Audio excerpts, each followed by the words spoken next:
From ETH Zurich. Thank you very much for inviting me.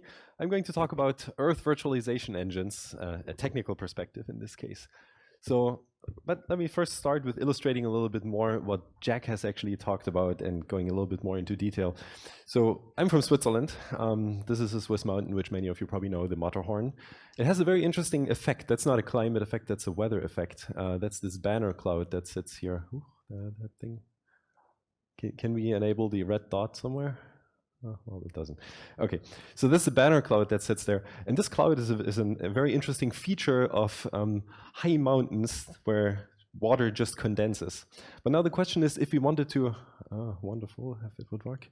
Yeah, if we wanted to predict this cloud, how do we have to go? Well, what do we do with this in a weather forecasting sense? Well, first, what we would do is we would discretize the Earth, as Jack just talked about. So we get a certain resolution. So in this case, this is a very fine-grained resolution that resolves the mountain with a grid, and this grid is our computational, reflects our computational properties with one value or multiple values in each grid point.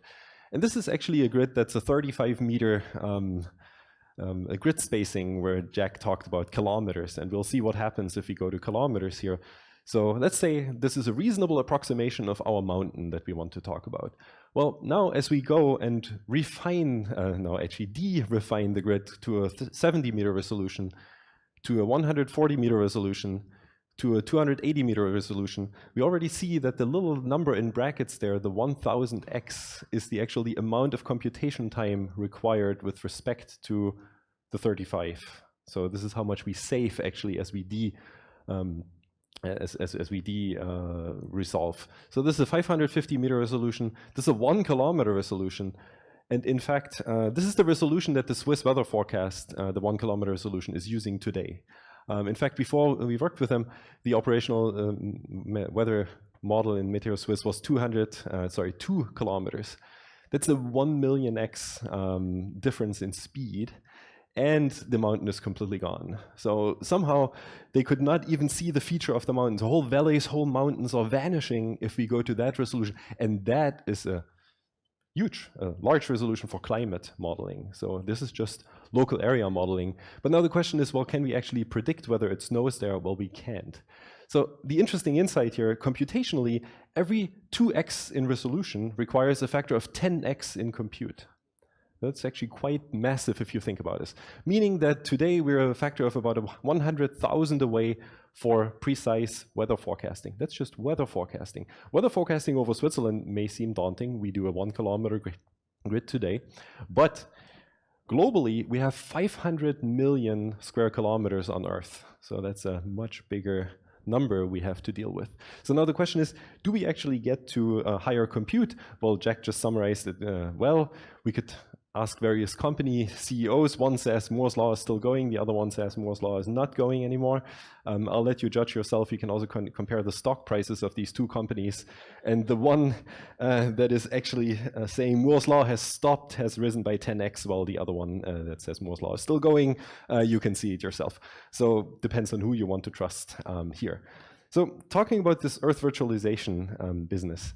So this is an international movement where about 140 climate scientists from 93 institutions got together in June discussing how we move forward as a community, as a worldwide community, to address the challenge of higher resolution modeling, the data access, but also the societal challenges with this. It was focused on computing, but actually there were many other aspects in the meeting as well that I'm not going to talk about. You can read this down here with a paper at Copernicus. However, I'm going to talk about the technical part of it. So what is the technical background? So here, the problem in climate predictions as opposed to weather, as we discussed, climate has two major features that make it computationally very different.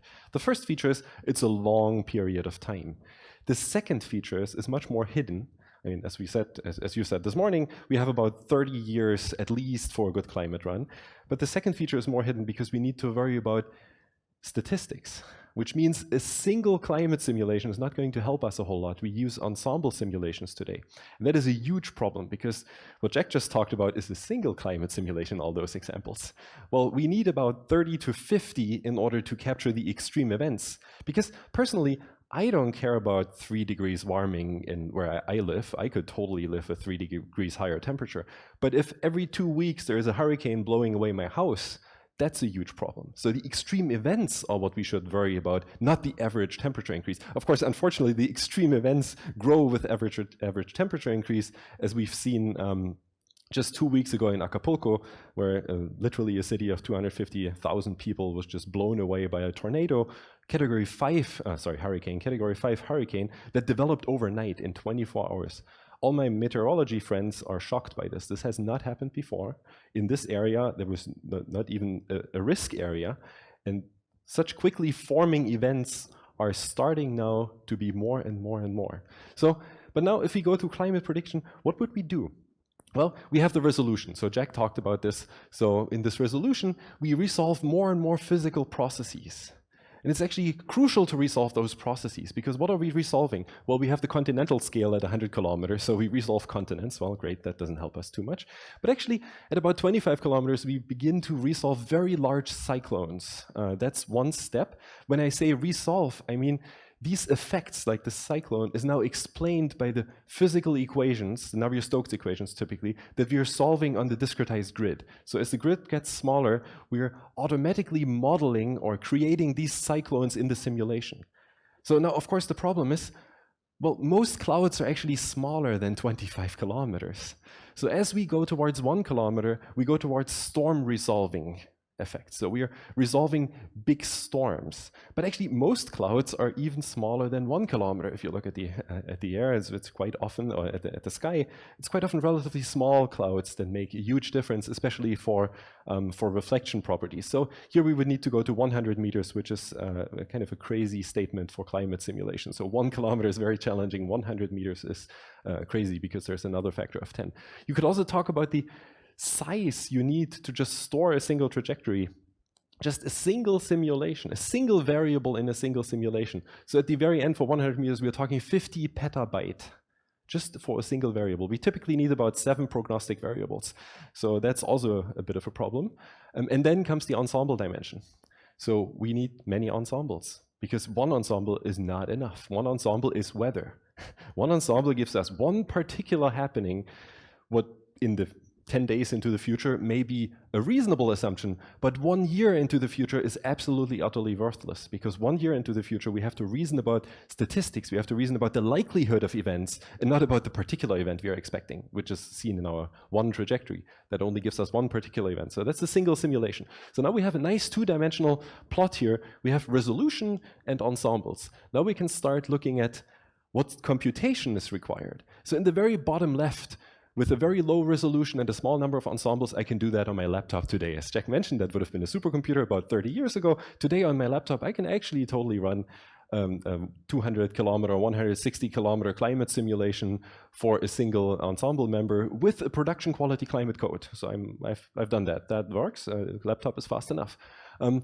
If you look at these worldwide ensemble projects like CMIP, the Coupled Model Intercomparison Project, this is what the climate scientists got together, and all these nice models that they have, actually dozens of these nice models, run as an ensemble to understand, first of all, how accurate these models are, but also how the future should look like. There's a very surprisingly high variation in the outcome of these CMIP models for my taste. It's unfortunately not super accurate. Then the high resolution CMIP is 25 kilometers.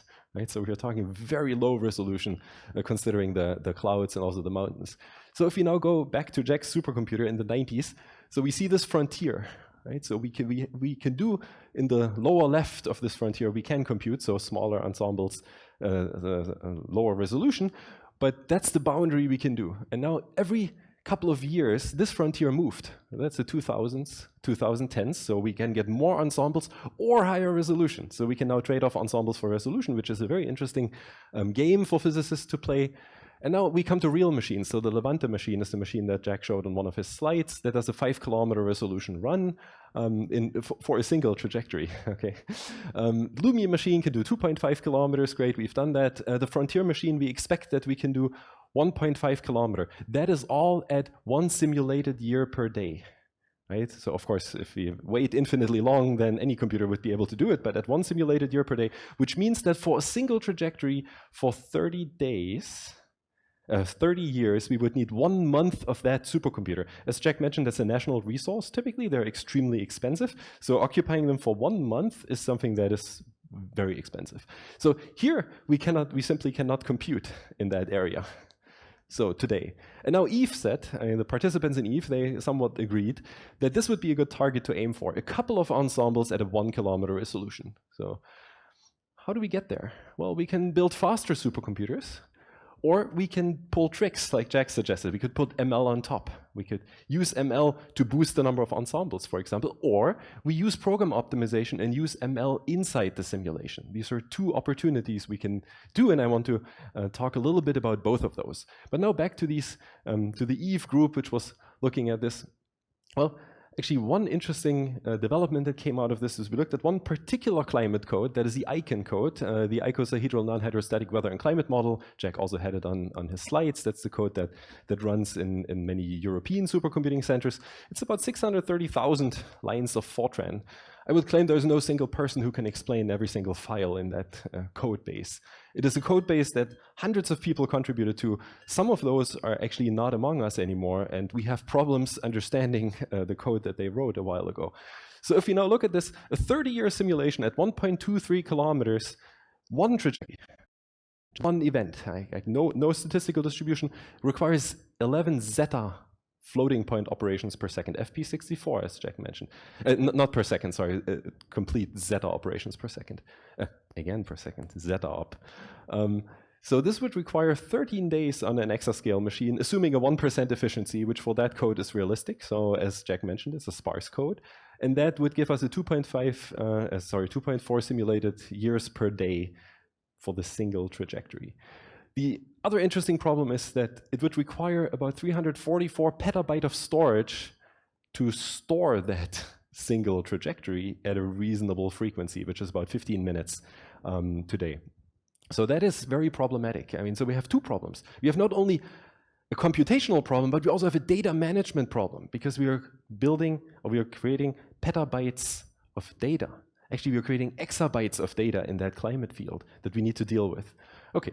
So now how do we get from a single, what would be one trick to get from a single trajectory, like that guy, at different time steps here, so that is the development over weather, to many trajectories? Well, we could actually run a simulation. We could run a second simulation that gives us a slightly different trajectory with slightly perturbed starting conditions. This is what the physicists typically do. Or we could actually run a whole lot of machine learning models that do, based on one of those trajectories, which is a full simulation, start short-term predictions. Because today, these machine learning models are actually superior to weather simulations in the short term, up to 6 hours, up to 12 hours, maybe a couple of days. So we are pushing the limit. They're not superior in the long term. So we can use this to boost the ensembles from 1 to many, or from a small number, 3 to many, using machine learning. That's one particular idea that we discussed in the Eve context, and you can read it in the paper. But yeah, now I want to go a little bit more into detail of what changes in the high-performance computing environment. Well, we've all seen the massive development of large language models like ChatGPT, which could be your lawyer.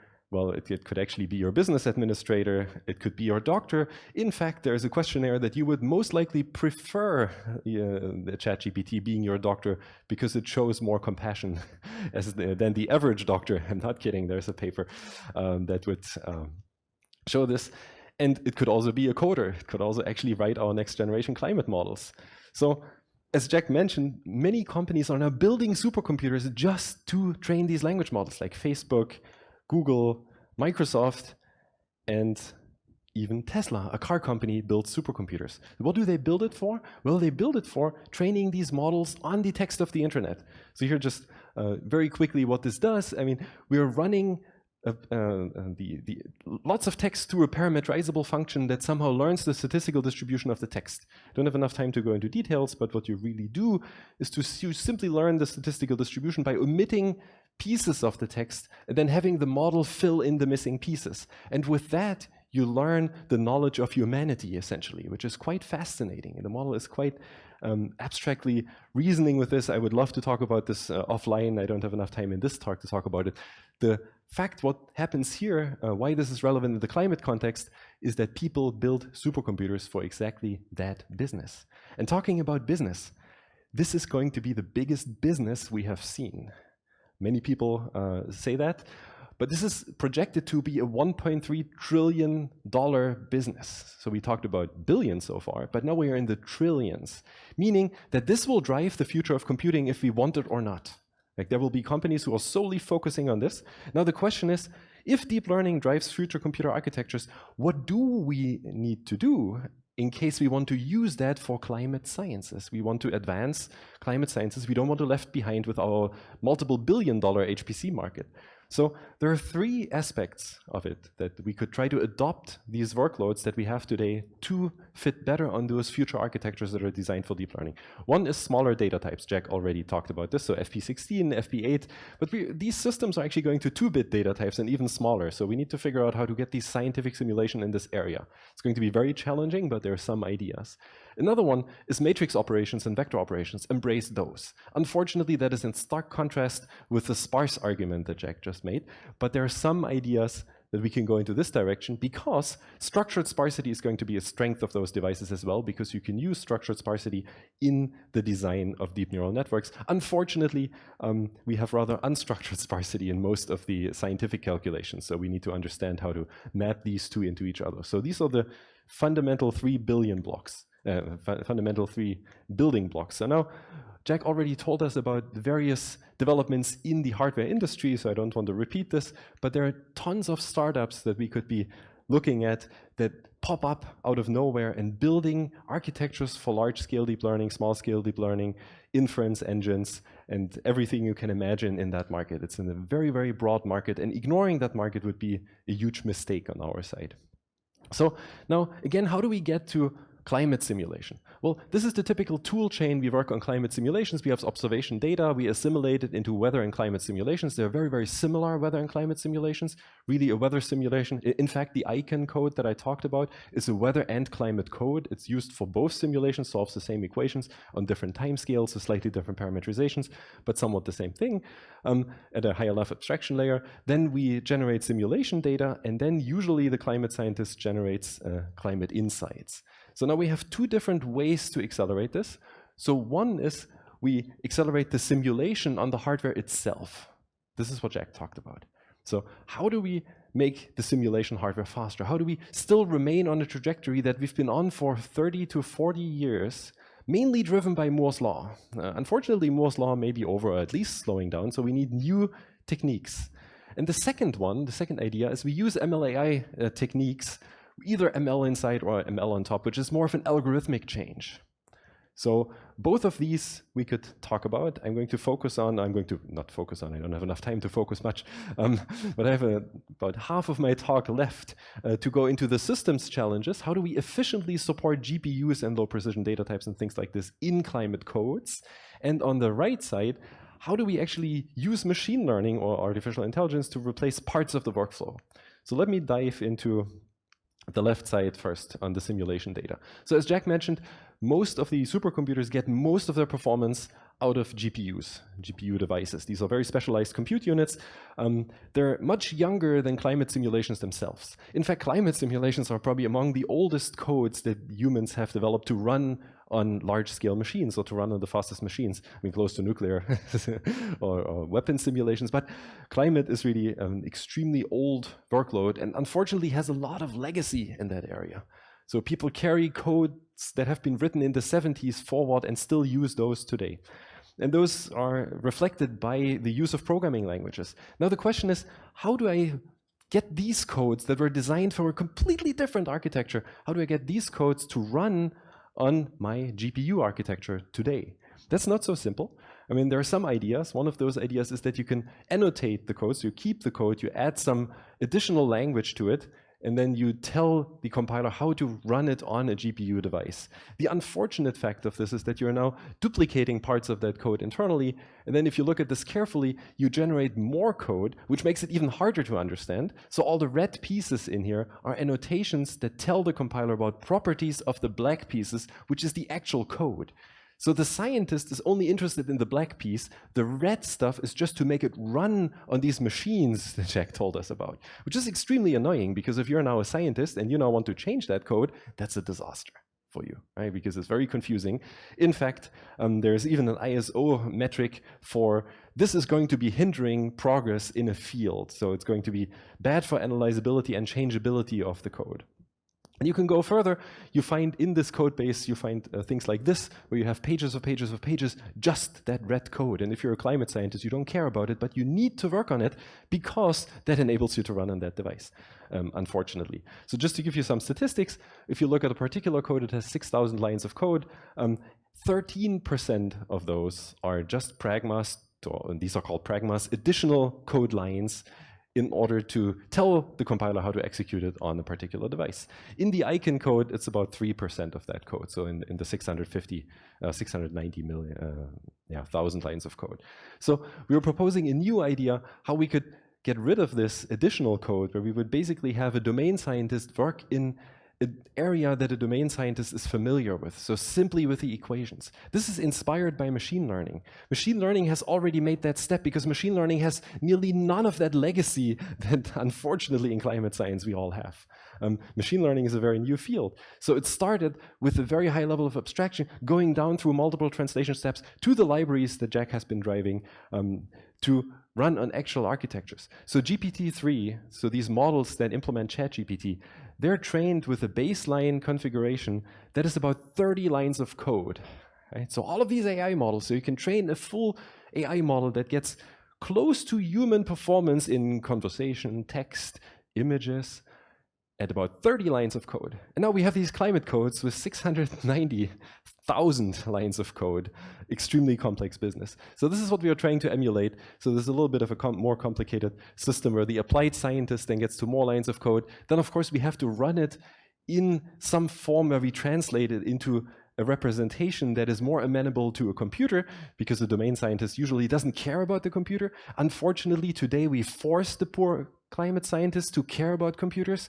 They should not really need to because they work in a domain science. And at the end, we really define, we really compile to the target architecture real programs. So the goal is to have tens of lines of codes for the climate scientist, for the domain scientist, about 100 lines of code for the person who adopts the performance of that architect, who adopts the performance of that code to the architecture. And then at the end, we generate thousands, if not tens of thousands or hundreds of thousands of lines of code automatically. That's the high-level picture.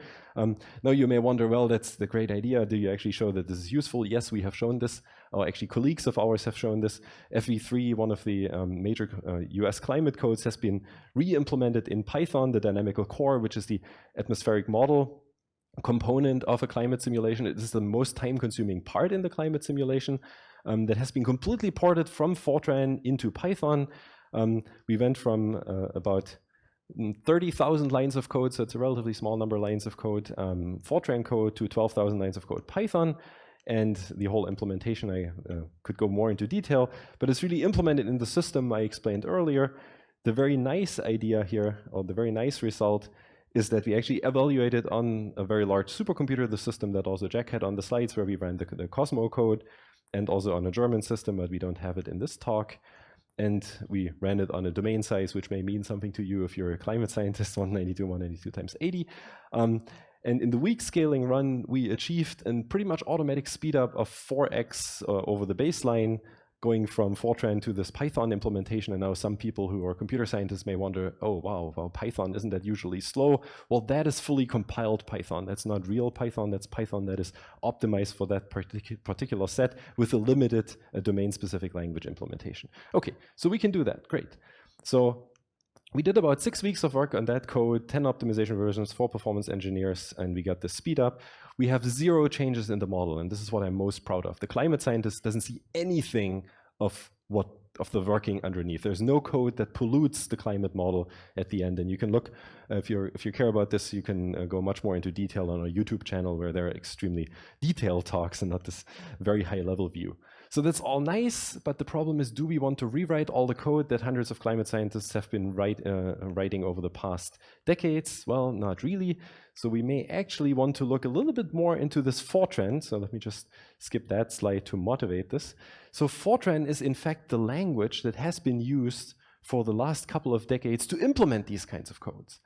And Fortran is an old language, but it's not a bad language. Unfortunately, it has been left behind a little bit by modern software ecosystems, but it's actually a language that's designed to translate equations. It's actually called Formula Translator. That's what Fortran stands for. So if we now go through a real example, which is a cloud microphysics parametrization scheme, as it's called Cloud SC, it's the scheme that kind of simulates the clouds in a slightly simplified environment.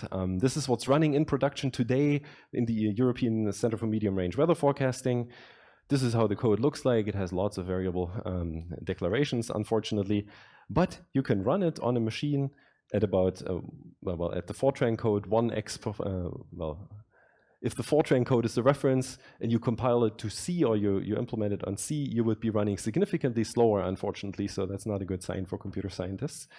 But you could also run the unchanged code in our environment that I discussed earlier with that days optimization environment, and you would see, well, no surprise, let me just skip to the final result. You would see a speed up of about 100x when you run that code on a GPU, right? So that is going from the single core CPU version to the multi-core CPU version, about 20x and then 100x on this GPU machine. Wonderful. So this is what we can do for the simulations themselves. Now, in the last 5 minutes, I want to go into quickly into using some ML AI techniques in the either post-processing or in the ML on top series or setting. Okay, so what could we do? Well, ML on top, I mentioned this is one of the things we could lift the Eve goal, make it a little bit more approachable today. So one of the problems in forecasting is that we actually have a lot of uncertainty. So how do we deal with uncertainty? Well, we deal with uncertainty by either quantifying it or simulating it or sampling it directly. What we do today is we actually sample this uncertainty. Here we see multiple trajectories, running multiple different simulations with slightly perturbed starting conditions because the simulation itself simulates a chaotic process. So that means whether as a chaotic system, we need multiple ensembles to run it to get the probability distribution of what is the most likely outcome, right, for our simulation. So typically people do this with these ensembles. ECMWF, for example, is running 50 different ensembles, so running one high resolution trajectory, so at 9-kilometer resolution, and then 50 trajectories at 18-kilometer resolution. So each of those is 10 times cheaper because the resolution is still a factor of 10 every 2x. So it's really an economic argument how many of these we can run and how well we can approximate the future and the weather. So here we have two ideas that I just want to briefly discuss. We can predict the mean and the standard deviation, or we can actually learn the model bias. Both of those can be implemented by machine learning models. In fact, very, very simple machine learning models learned on the data, as we see here, that we just collected from previous observations and previous simulations. So these machine learning models, I don't have enough time to go into detail, are just standard ResNets. Another one is a standard UNet plus a locally connected network in case you're a machine learning person. But we get significantly better results at much cheaper execution. So here we get 15% improvement in certain values, temperature at 850 or the geopotential at 500. So this is something that means something to you if you're a climate and weather person, but believe me, the quality just gets better.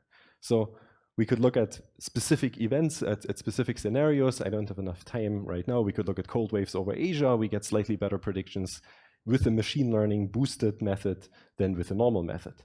So the last piece I want to address in the last 3 minutes I have is really the massive opportunity we get from addressing the data problem in climate sciences, which is probably the biggest problem climate sciences has today. We run lots of simulations today, and we cannot store the data. It's very, very sad. We waste a lot of cycles because we can simply not store all the data. ECMWF, the European Center for Medium Range Weather Forecasting, soon will produce 1 petabyte per day. Output data, right? This is amazing. So we must somehow compress this data. What we do is we actually overfit a Fourier network, and I don't have enough time to talk about that in detail, but you can also watch a more detailed talk on YouTube, to block the climate data. Basically, we represent a block of climate data by a deep neural network that produces the data when it's queried. So we use the network as a compressor. So this is quite nice. We see lots of very exciting results in this area. So these are just different compressors, but it's always best to look at this. So the reference non-compression is the left.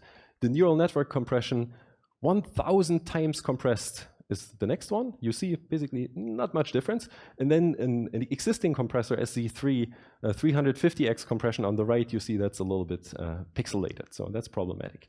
So now we have to be a little bit honest here, because machine learning models learn the average. And if you now look at this particular happening, well, there is a Hurricane Matthew that hit the Caribbean in 2016. Unfortunately, in our 1000x compression, that kind of disappeared. So it's not a hurricane anymore, because models smooth out expectations. So they get rid of the most common criticism in climate modeling with machine learning. You remove the tail, but you only care about the tail. So if you remove the tail, it's not a great idea. And the hurricane caused a lot of problems. So 600 fatalities, $16 billion damage. And now the nice thing is, the very last thing I wanted to show you, is that if we now go here, you can see our latest result just from yesterday. If you look at the middle, we get a 1000x compression and maintain the hurricane with a different basis. So that's, instead of the Fourier basis, we use a wavelet basis. And I'm super happy to go into more detail and discuss this with you. If you're a person, image compression person, or any compression person, you understand that wavelet bases can have higher frequency representations, and this is quite nice. And the nice piece is we, by big time, beat this paper that appeared in Nature that actually gets the compression ratio of 9 or of 16 at significantly worse results. So that's just the latest, greatest result from yesterday. And with that, I would like to conclude and basically say, well, we have a challenge that we have to address computationally. We have the challenge on the computation power, but also on the data management. And the data management challenge is bigger in my view.